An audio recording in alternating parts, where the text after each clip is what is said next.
मध्य प्रदेश के दतिया में बीजेपी का सबसे बड़ा मास्टर स्ट्रोक या आत्मघाती कदम, नरोत्तम का पत्ता साफ। मध्य प्रदेश की दतिया विधानसभा सीट पर होने जा रहा उपचुनाव इस वक्त देश की सबसे बड़ी राजनीतिक सुर्खियों में है।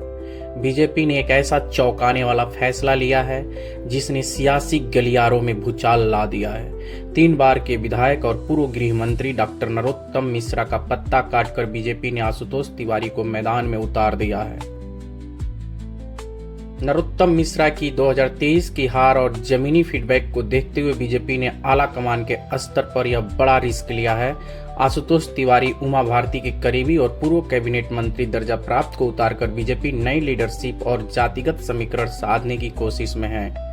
टिकट कटने से नाराज नरोत्तम मिश्रा के समर्थकों ने झांसी ग्वालियर हाईवे जाम कर दिया है। भारी पुलिस बल तैनात है और स्थानीय नेताओं के इस्तीफे की झड़ी लग गई है। विपक्ष इसे बीजेपी की भीतरी जंग बता रहा है, विपक्ष का वार। यह सीट कांग्रेस के राजेंद्र भारती की सदस्यता रद्द होने, बैंक फ्रॉड केस में सजा के बाद से खाली हुई है। कांग्रेस अब इस अंदरूनी कलह का पूरा फायदा उठाने की फिराक में है और बीजेपी के इस गुटबाजी को जनता के सामने कमजोरी के रूप में पेश कर रही है।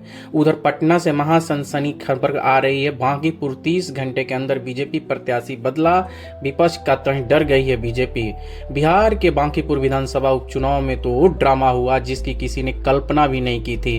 बीजेपी के गढ़ माने जाने वाले बांकीपुर में पार्टी ने पहले अभिषेक कुमार सिन्हा को, जिन्होंने पर्चा भी भर दिया, लेकिन सिर्फ 30 घंटे के भीतर अचानक उन्होंने पारिवारिक कारणों का हवाला देकर नाम वापस ले लिया।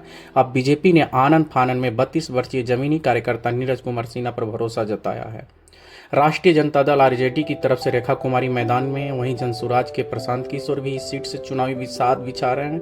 प्रत्याशी बदलने पर प्रशांत किशोर ने तंज कसते हुए कहा, अब तक लोग बीजेपी के डर से भागते थे, पहली बार जनता के डर से बीजेपी का प्रत्याशी मैदान छोड़कर भाग खड़ा हुआ है। राजनीतिक गलियारों में चर्चा है कि पुराने प्रत्याशी के किसी करीबी का नाम पुराने विवादों में होने के कारण जनसुराज और आरजेडी इसे बड़ा मुद्दा बनाने वाले थे, जिससे सहमत होकर बीजेपी एन वक्त पर डैमेज कंट्रोल करते हुए नीरज कुमार सिन्हा को जमीनी चेहरे को आगे कर दिया है। अब देखना दिलचस्प है कि यह त्रिकोणीय लड़ाई या सच में भारतीय जनता पार्टी दतिया और बांकीपुर दोनों विधानसभा चुनाव हार रही है। ये आने वाला वक्त ही बताएगा, या फिर अपना झंडा कायम करेगी भारतीय जनता पार्टी दोनों सीटों पे।